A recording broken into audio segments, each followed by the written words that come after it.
Mixer, we miss you. What killed Mixer? This is the ultimate final video about Mixer you ever need to watch. This is the post-mortem on Mixer. We're going to analyze every element of why Mixer died, including the talent that they acquired along the way, the lack of community and features that were on the platform. A lot of people say it was because of drama.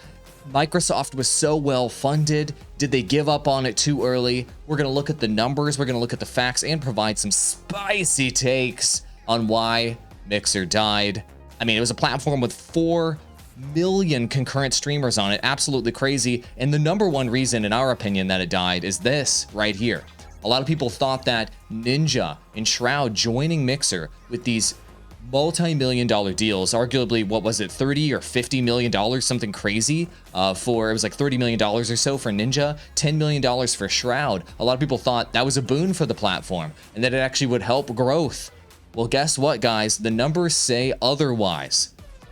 Perrin, can you break these numbers down for us? Because this is shocking information. You can see the facts right here in terms of how the hours watched just absolutely plummeted as soon as they joined the platform. How can that be? They spent tens of millions on marketing, Perrin. What happened, amigo? Yeah. So for those of you listening, we're looking at Streamlabs and Stream Hatchet's Q2 2020 report, and this is the last one that has Mixer data in it. And we're looking at Mixer's total hours watched since Q2 2018, and they acquired Ninja and Shroud around Q3 2019, from between August to October of that year. So this was on Mixer was already on a decline when they made this acquisition, and they made it in the middle of the decline. And if you notice, like it did not change the decline at all. It actually did not have any effect on the decline of Mixer's total hours watched. It was still almost the exact same straight down line as it was before and after the acquisition. So acquiring that talent did nothing for the platform except make them lose a bunch of money. And yeah, I mean, if we scroll down to unique channels, we actually see, even after acquiring them here again in Q3 2019, they drop again and total and unique channels. Like, there are actually even less streamers streaming on the platform. A half a million streamers actually left the platform, surprisingly. We thought it was the other way around. 500,000 streamers left the platform as soon as they joined. I wonder why that would be. Ross, do you think that was something in streamer psychology? They thought, like, the platform's changed, or only the big guys are going to get the views. What do you think happened there, dude? It's actually a good question. I don't know. It's probably a case of they saw the writing on the wall. That, like you just said, the big guys are going to get the views. So they felt that they really didn't have too much of a chance. Can't say they were wrong. Fair enough. This is crazy. And the concurrent viewership didn't do much better on Mixer once they joined either, right, Perrin? Yeah, so on concurrent viewership in Q3, around the time when they were acquired, was at 45,000, and it dropped down to about 40,000 in the next quarter, and then about 37.6 thousand in the next quarter after that, in the beginning of 2020. So did not increase viewership. Actually, more streamers left the platform after the acquisition, and viewership on the site as a whole just continued to suffer. So it looks like, you know, from a business standpoint, Microsoft hit this peak and they saw everything starting to decline. This was a worrisome point because before that, everything was on the incline. They were growing at quite a nice pace, actually. And then things started to decline. They decided they needed to do something big. They acquired Ninja and Shroud, and it did nothing. And then that was the beginning of the demise right there. That makes sense. And I'd like to point something out here. This is something for anyone who's ever thinking about growing a streaming platform ever again. Let's just pull up one of these charts of the viewership in particular, not the channels. And let's just talk about what happens. Streaming platforms grow because of small to mid-sized streamers. This line that you see right here, that's organic growth. That's people coming in, being innovative, growing communities, getting people to return to their platform organically. And it takes about 3 years on average for these streaming platforms to grow and reach something like maturity, essentially. And we'll talk about this later, but Mixer only gave it about, let's say a year and a half or so before they started making drastic moves, which ultimately caused their demise here.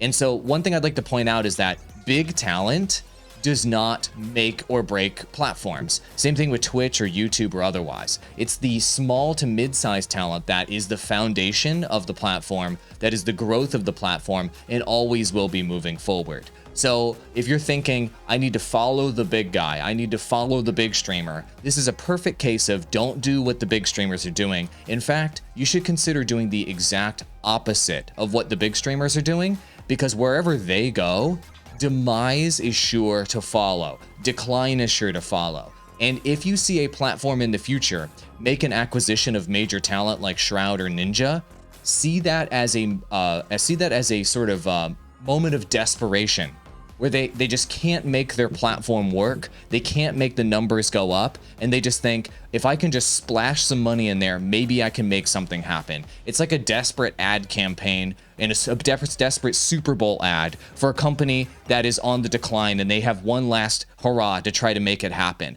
It's a moment of desperation, not a moment of strength. And so when you see these things happen on the internet, people are going to talk about how, wow, they're really investing in the platform and it's really going to blow up. When you see major marketing splashes like this, no, it's actually a sign that you need to get the hell out of there. It's a key insight. We've got so many more insights. I don't see anybody with that take on the internet, but just the numbers just straight up support this. We've got so many more takes on what killed Mixer, so you guys can learn from this.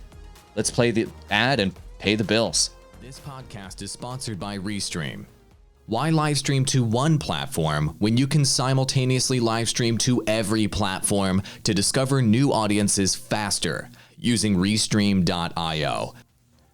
So our second one on the list here of what was the demise of Mixer is the growth was just generally too slow, despite that little COVID spike that we saw before they closed things out. And Microsoft is just impatient. Now, I say that as if it was Microsoft in this situation. They would be the only ones that were impatient, but no, probably any company of that size that has invested a great deal of money into a platform. You know, one thing I always take away from you, Awol, from what you said is it doesn't matter. The only thing that really matters in these situations is the investors thought it was taking too long, correct? That's right.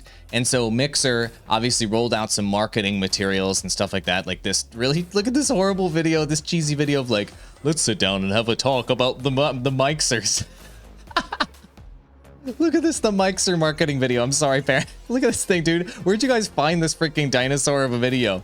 Log into the Mixer and select your games that you want to stream. Anyway, it's all about the investors. That's absolutely true. And so whenever you see terrible marketing materials like this, marketing a platform, it's for the investors, essentially, for the stock price, for people to understand what's going on the platform that aren't actually using it. And so this is something for all of you guys to keep in mind. When something is going up, when it's on the way up, the times are good. And when you see a company, any company at all, make major changes to their platforms or their social media platforms, either they get acquired, or they make some sort of major marketing splash, or they desperately roll out some copycat feature, that is a red flag for you guys to know that they're trying to please somebody that isn't you.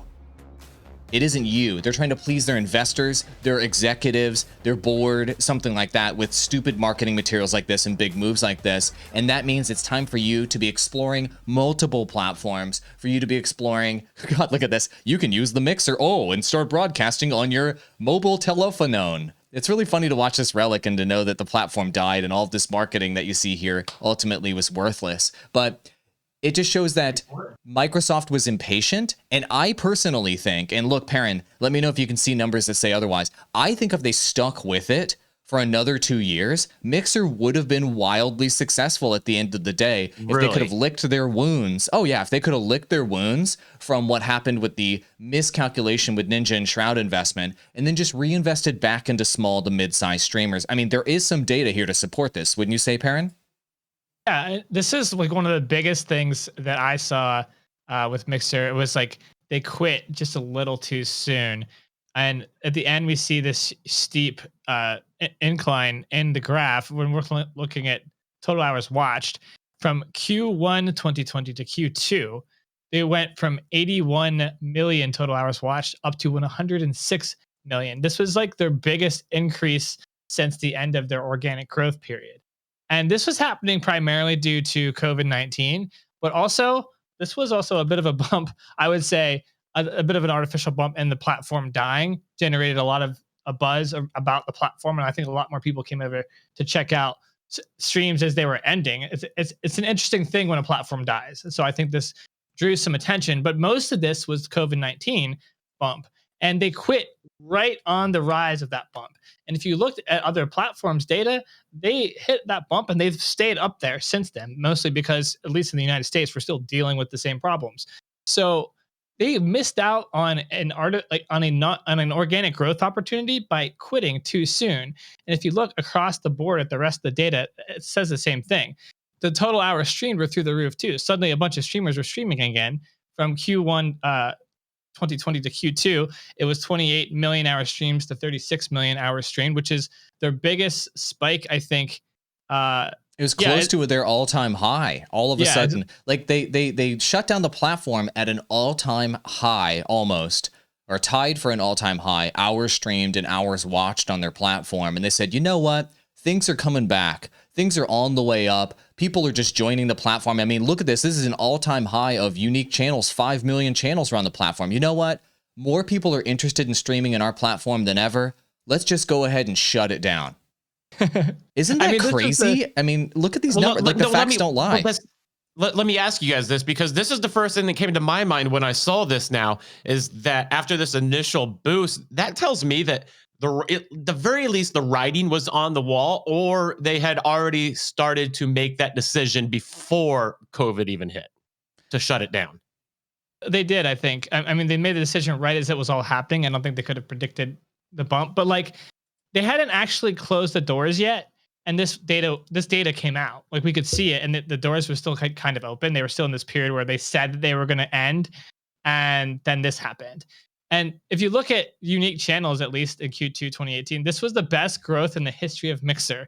And from Q1 2020 to Q2, again, this period with the COVID bump, they've never grown like that, even in their best period of time. They had a ton of new unique channels, even though the platform was dying. And finally, the one that you really want to pay attention to know whether a platform is healthy or not is tons of new streamers are coming. Are people watching? And yeah, concurrent viewership was increased. It had increased almost back to their peak, not quite there, but pretty much there.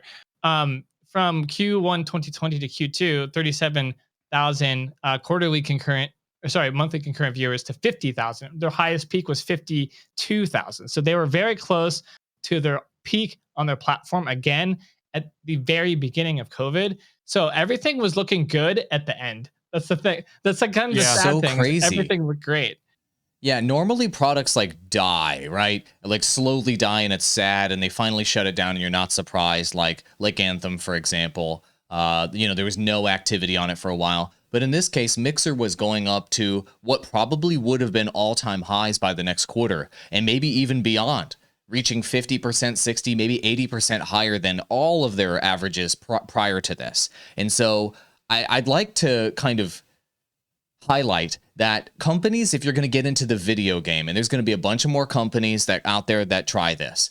Quibi tried it, and they quit super early. They did the... Quibi is another example. I don't want to get us way too off topic, but Quibi is another example of a company like kind of what Mixer did, where they thought they could take a shortcut and just drop a bunch of money on marketing and just spend their way into success.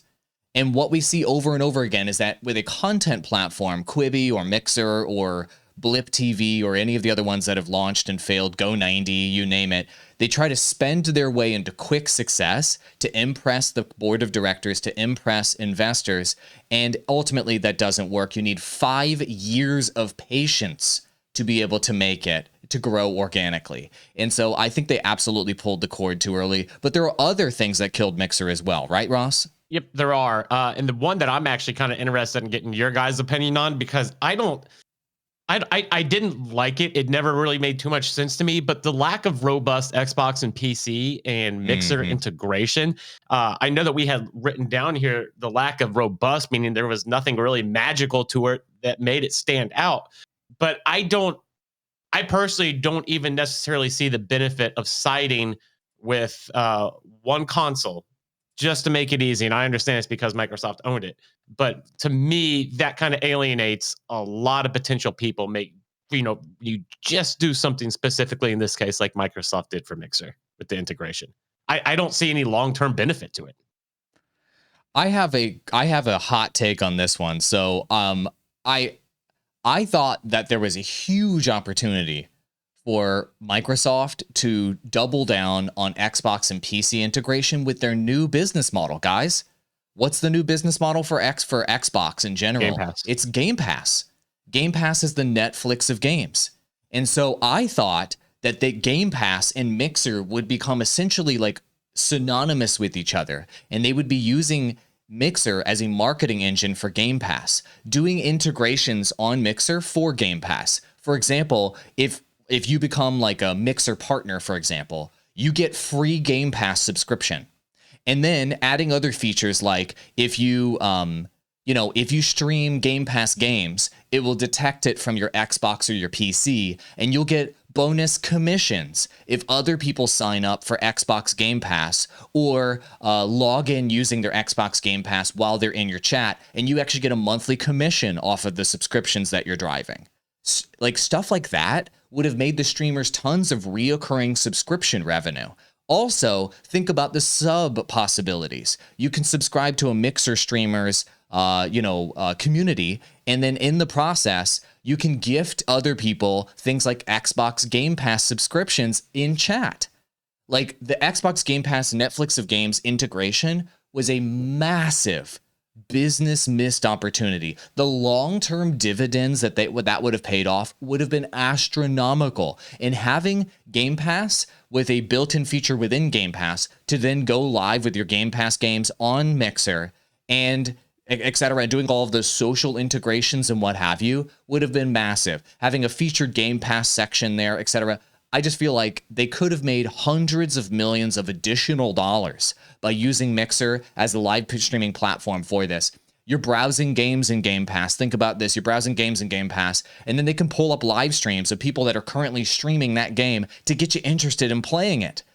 Just, you could take clips, the best clips from Mixer, and use those clips to get people interested in the new games that are coming out on Game Pass. All of those things will get people more engaged with Game Pass, which is their multi-billion-dollar cash cow. Now they have no content apparatus to bring influencers in to feed their subscription service. It was just such a dumb move by the executives. It just seems like such an easy pitch to make in the boardroom.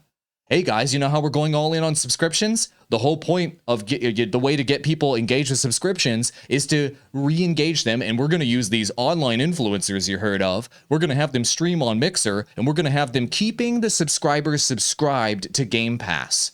And if they stay subscribed to Game Pass, guess what happens, guys? We make a lot of money. What do you think, Perrin? I mean, it just seems like a no-brainer to me. I think all those sound like wonderful ideas that they never got to because the platform wasn't making any money. So they had a hard time, I think, justifying continuing to put tons of development resources into it until Mixer could kind of like prove itself. And now I have no way of knowing this for sure. It's just my speculation of what could have happened. But they had no way of knowing for sure, like, after this point, after this decline, is this platform going to be profitable? I imagine it was massively not profitable, which is one of the reasons why it closed. And normally when you have something that's losing money, you're not looking internally to sink more development cost into it so that it'll start making money when the data is showing it's not making money. In fact, it's declining. Once this point hit where everything dropped at Q2 2019 across the board, just the site just started dropping. It peaked at that point. And it wasn't even that great of a peak. It only got to 51,000 concurrent viewers at its best in Q2 2019. Think about that. There's only 51,000 concurrent viewers on the site. There are individual Twitch streamers who by themselves get more than that. There are individual Twitch streamers who by themselves get more than double that in like one day. So the fact that as an entire website, they only got at their max, at their best, 51,000 concurrent viewers, that is not something that any large corporation or company is going to be sinking more development resources into. It is already losing massive amounts of money. So even this bump, we were talking about this bump at the end where, hey, like things were growing again.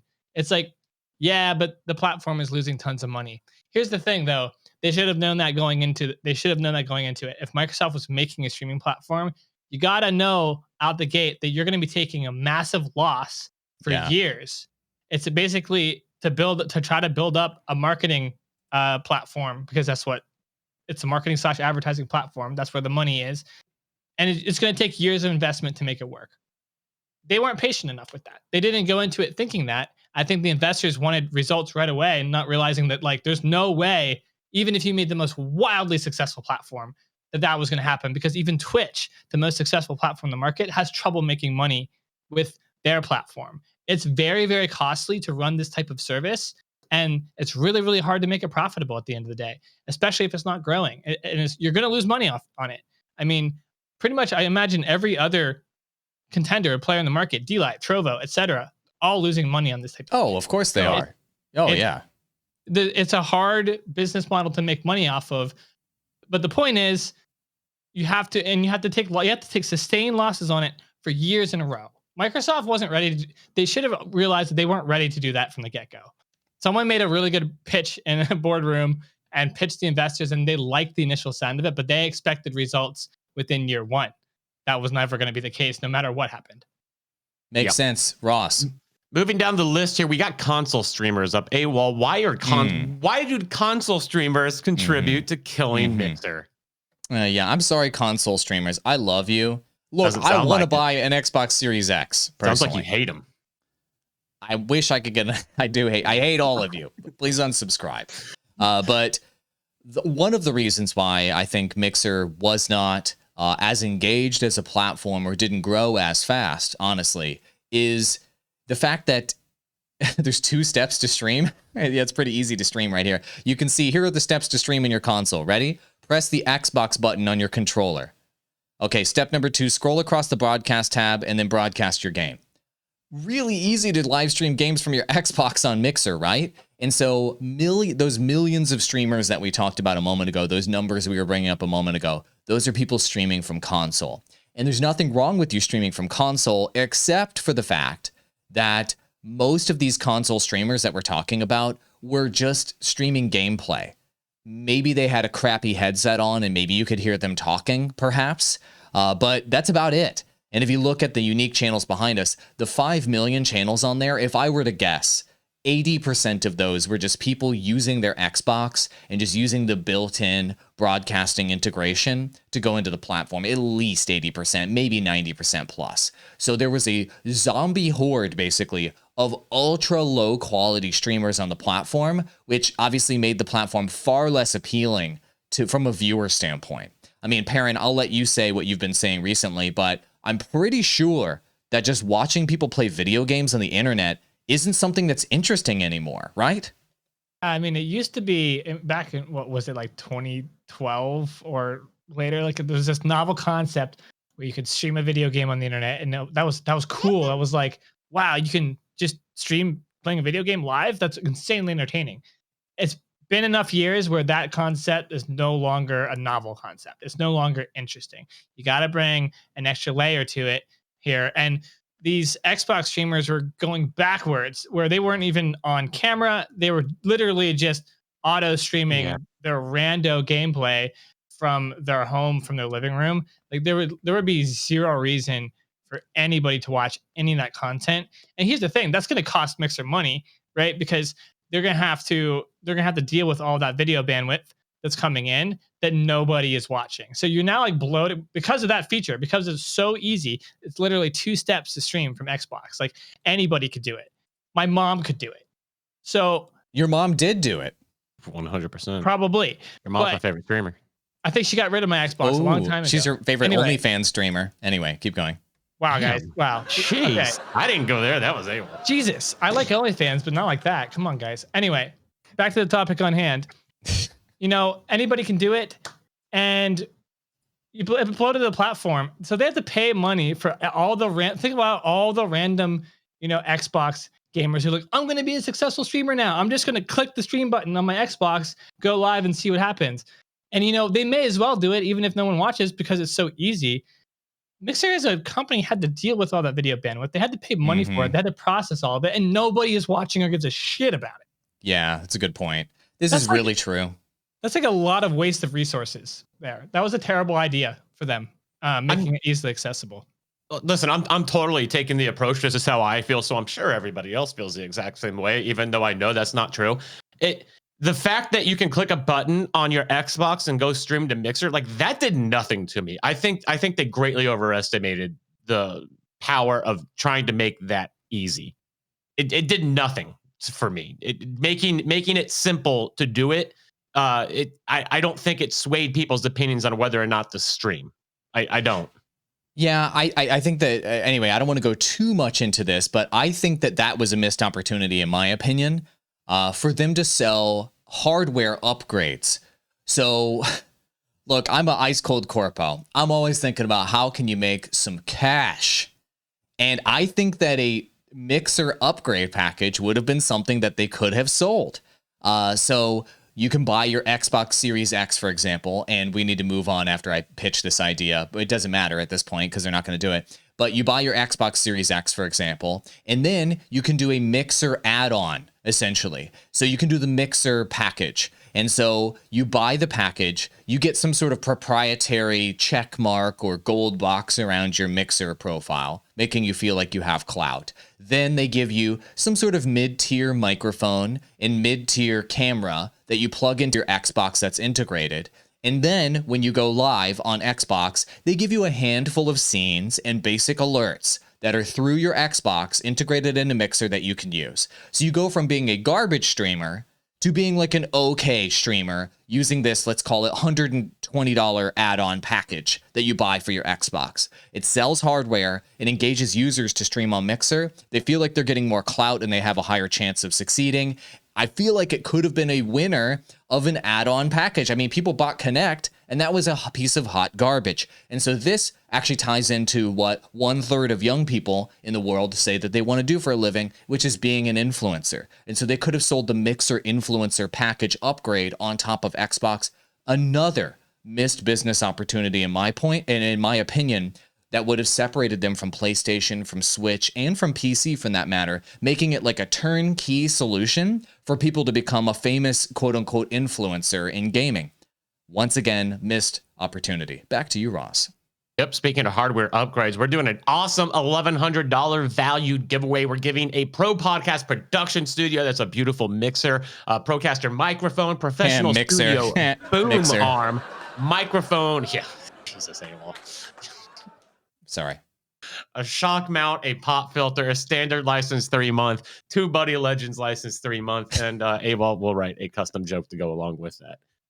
That's the new selling point right there. This is the audio package that we use on the show, by the way. So if you guys like the way we sound, Rode provided you guys with your audio setup. They gave me the Mixer, and we love the way these sound. You can just plug it in and sound like this live. This is not even edited, right? So this package is sick. We use Restream every single day and TubeBuddy every single day. If you're not entering this contest, you're missing out on significant amounts of value to help you grow as a creator and to engage users across multiple platforms. It's seriously a freaking amazing package. Like, I think this is like the best giveaway we've ever done. Back to you, Ross. Yep. Moving down the list, the lack of emotes also contributed to the death of Mixer. Perrin, what is up with these platforms and not taking emotes seriously? You just want me to rant again, Ross? I just want you to rant again. I almost threw in a Facebook gaming mention just to get you off on that ledge. So the floor is yours, sir.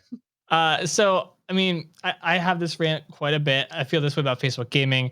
I did stream to Mixer for months before it closed. And one of the things I noticed is just the emotes sucked on it. They just sucked. They suck on Facebook gaming too. They're bad. They're terrible.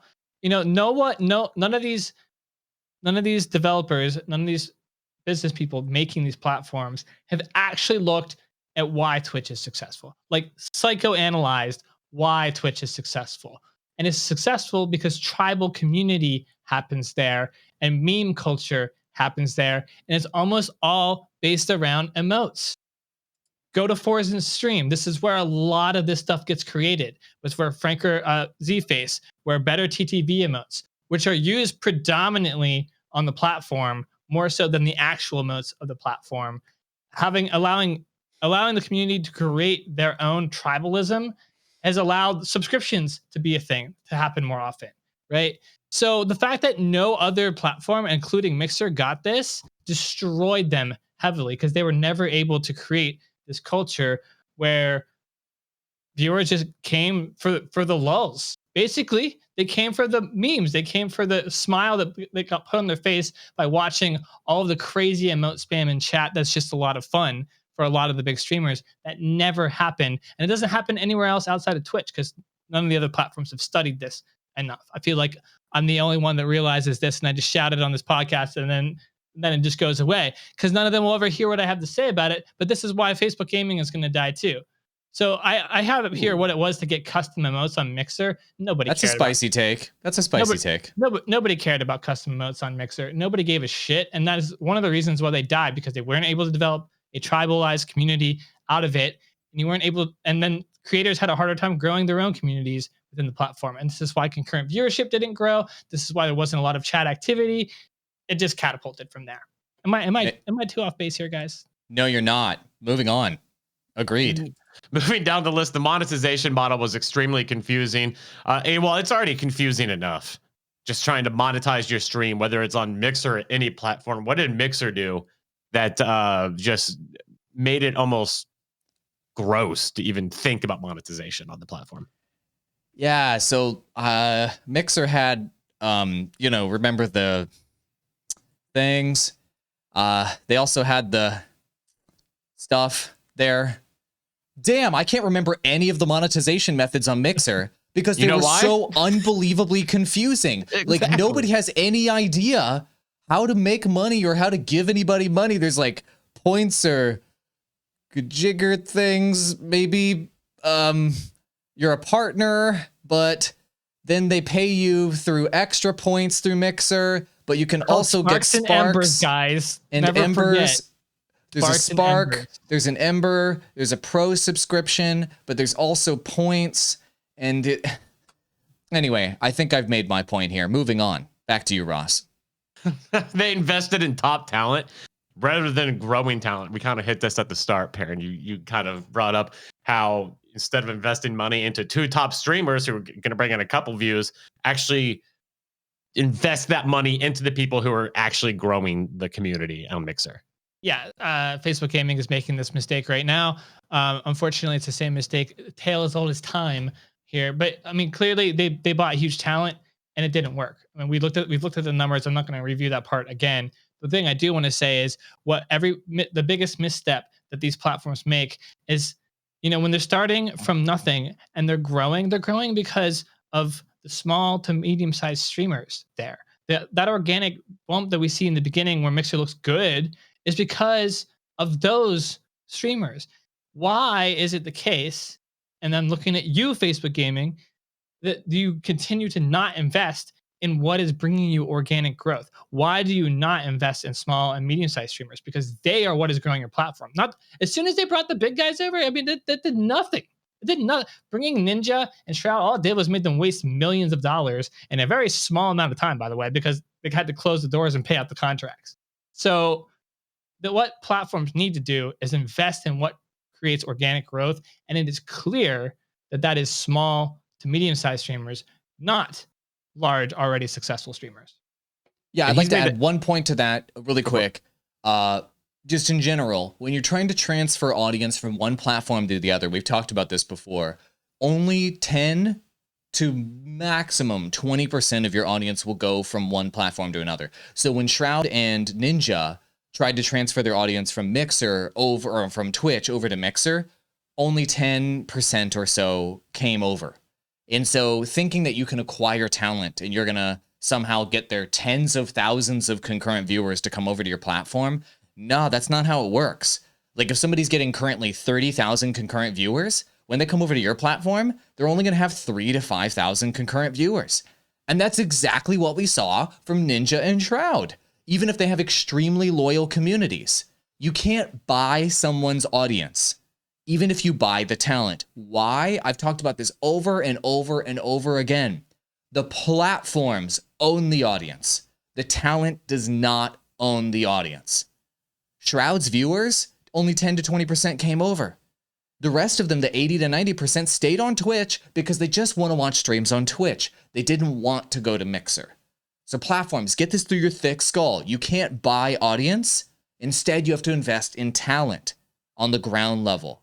God. Back to you, Ross.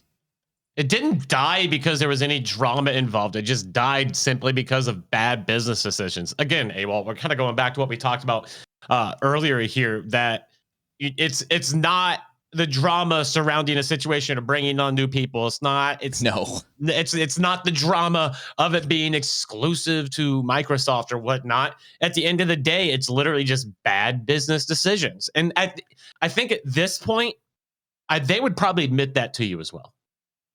Probably. If you had drinks with the people over there that used to run the platform, I'm sure they'd say we screwed it up or whatever. But, let's talk about the drama really quick, because this is something that so many people get caught up in Twitch and YouTube and even Facebook gaming at this point.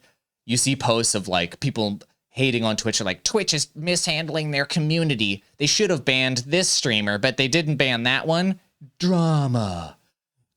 They did these things with DMCA and blah, blah, blah. Drama. They're playing too many ads and the community sure is upset. Drama. Guess what? None of that matters. None of what you as the streamer think about the platform or what you're posting on Reddit or any of that garbage, none of that has any impact at all on the success of these platforms, and has nothing to do at all with how well these platforms are growing and monetizing. You are a zero impact person. Streamers are zero impact because there's millions of you. It doesn't matter what you think. It doesn't matter what the drama is. It's all about the core business decisions by the executives at the top. And if they don't make good business decisions, the platform dies. Your drama is irrelevant. Case in point, we just did an episode on Anthem the other week. Everybody was posting on socials, I believe in Anthem. Posting up images everywhere. I believe in Anthem. The community says we want the game to stay. They shut the game down. It's because what you say as a community doesn't matter at all. As soon as you realize that your power as a content creator and your power as a streamer is that you can broadcast everywhere on the internet. You can broadcast on all platforms. The platforms don't care about you. So you need to take care of yourself. Great segue to thank our sponsor, Restream.io. And we're going to post in chat right now the link so you can stream on multiple platforms at the same time. Mixer just randomly shut down and 5 million people were out of a home. If they were restreaming, they would have been everywhere and they would have been fine. Sorry, guys. Remember what I said a moment ago? How only 10 to 20% of your audience is going to transfer over? So all those people lost 80 to 90% of their audience as soon as the platform shut down. If they were using Restream, they would have been fine because their audience would have been on all the platforms already. We highly recommend Restream. We use it every single day. And it's the best way, in my opinion, to safeguard yourself against platforms shutting down. Trovo could shut down. DLive could shut down. I wouldn't be surprised if Facebook Gaming shut down at some point. Seriously, these platforms show that they're impatient. And as soon as Facebook Gaming numbers start to dip and go down, we could see a similar fate with Facebook Gaming because executives do executive things. So you got to take care of yourself, streamers. Take care of yourself first by diversifying your content distribution. Back to you, Ross. So let's end the episode here. We covered a ton of reasons of why Mixer actually died, and they probably all contributed. But I think the big question that we can walk away with today, that I want to get both your answers on while we close this thing up, is did they actually shut this down too early? Perrin. That is a tough one. That is a tough question. Things looked great. Things look really, really great with the COVID bump. I think that had they had better executive level decision making, they could have kept going. But because they had a history of poor decision making, they did not shut down too soon. They gave up because they were never going to win with that level of executive decision making. If they did, though, if they replaced all of those people and they saw that somebody had some foresight or some at least was looking at the data and saying, hey, wait, we're growing because of COVID. Maybe we can do something with this. I mean, and looking at the larger trend, clearly people are going to be more increasingly stuck indoors for a while. Maybe this would be a service that would be useful and we could play to that and grow. But there was nobody there at that company who was going to be able to do that, or at least had enough, or was high enough up and had enough power to make those calls. So I don't think they quit too soon. I think they quit I think they quit too late. They should have quit as soon as they dipped because they had terrible decision making. But Damn. if you could replace those people with actually good executives, they could have made something out of this. So basically, if completely different people were running the company, then sure, it could have been successful. I mean, okay. So basically, you're saying like they should have shut it down, right? So that's fine. Yeah. I think even with their current executives, they should have kept it open, and they should have realized, you know what? We paid for top talent. The top talent didn't work out. It didn't grow the platform, but toward the end there, they were seeing the numbers go up, up, up. And they should have said, you know what, let's ride this out at least through the launch of Xbox Series X. That is the thing that was so preposterous, in my opinion, about their decision. They shut down their platform, their streaming and marketing platform, right before they launched Xbox Series X, their new console. 6 months before that dropped? At least have Mixer open through the launch, maybe through Q1 of 2020, to at least see that through. Promote the Xbox Series X on the platform and get all the marketing juice you can out of this thing that you've dropped all this money into. Get Ninja and Shroud to be playing on Xbox and at least get your money's worth out of the platform, right? Why not use the platform you have to get, some extra revenue at the holiday season? At the very least, they could have done that. And if they did that, then they would have seen that the numbers would have kept going up, right? Because of COVID-19 and people increased streaming, and then they would have decided to keep the platform open. So at the very least, it was idiotic to close down this marketing apparatus before Christmas, when Microsoft's gonna make all its money off of gaming. It just was so stupid. I think they should have kept the platform open. I thought it was a really dumb decision to close it down. And this ties back into what Perrin said a moment ago. Just bad leadership and decision-making across the board. It kind of doesn't matter. You're right. They're so dumb. God, the people that are running Mixer, you are dumb. If you're watching this episode, I'm so sorry, but you're really screwed up. I hope you have some introspection on this, and maybe you learn from your mistakes, and maybe you can make a successful platform in the future. Back to you, Ross. I don't think that launching Mixer with the new consoles would have made a difference whatsoever, because when only 8 people are actually able to get a console, that's assuming that all 8 of them are going to be streaming on Mixer. It would have had to have been a long-term plan. They would have had to really commit to that until they really got production launched up. I hear you, but they wouldn't. But I'm just saying, in the decision-making process, it looks better. It's they just wouldn't have one more known that additive. though. At the beginning of the year, they wouldn't have known that Xboxes wouldn't be available, right? So they would have assumed people could buy Xboxes. You know what I'm saying? Yeah. So like even then, the decision-making was stupid. I'm just being a smartass. Yeah. Hilarious. Speaking of being a smartass, we will be back tomorrow. We're going to do another episode about Anthem. No, we're not, because it's dead. It's dead. Called it. Dead. It did not make it. They took it out behind the barn and sent it to the same farm that your parents sent your childhood dog. Yep. We'll be back tomorrow. Jeez, savage.